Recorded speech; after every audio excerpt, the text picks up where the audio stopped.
How to define teen dating violence. It's not as simple as it sounds. I mean, the surface behavior, someone harming someone else, that's as simple and clear a definition as I can give at this point. But people break it down as they look at it, and they talk about physical harm or physical abuse. They talk about psychological abuse. They talk about verbal abuse. They talk about sexual abuse. And of course, all of those can overlap. But it's when one person is not taking into account the needs of the other person, but somehow has come to dominate the situation and put their own needs rather consistently first. I'm Malcolm Astley, father of Lauren Dunne Astley, who was murdered by her former boyfriend July 3rd, 2011. Nobody moves into an abusive relationship. What happens is it develops around the couple as time goes by. And that's what's insidious about it, because what could have been beautiful at first and perhaps quite loving gradually takes on other kinds of behaviors. And over time, something that was beautiful can be very harmful and, in fact, deadly.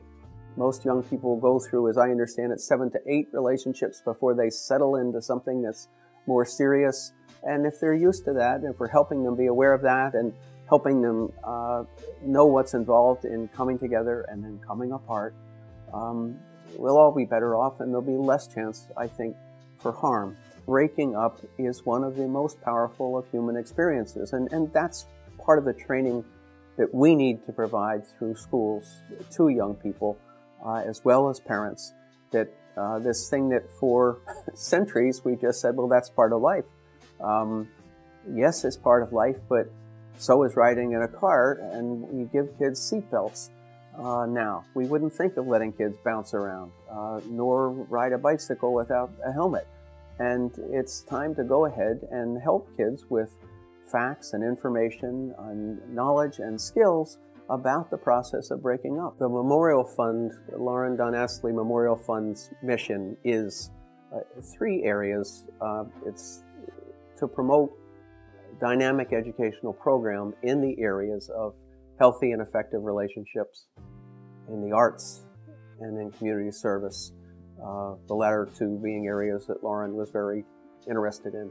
We would advocate for instruction between 10 and 20 lessons per year. It's a very small percentage of the lessons, but it's a foundation, starting with preschool, with kids learning about kindness, about boundaries, about when friendships end, about coping with that, about empathy, taking the perspective of the other person, about compassion, and building those so that there's a sound foundation in place, and kids are good at talking about their needs and their feelings and their relationships by the time they get to the volatile area of dating, which is way down the road. If we start early enough, we can do a lot to make relationships effective and solid and prevent violence.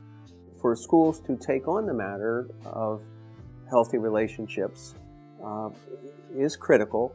Relationships are the beginning and the end of all that we do. And none of the other stuff really matters if humans aren't good at having sound, healthy, effective relationships that honor both people in a pair. Well, what Brave has managed to do is to begin to establish an accessible, easily accessible clearinghouse for materials to address the very kinds of problematic and tragic, potentially tragic situations. And through that, awareness can grow.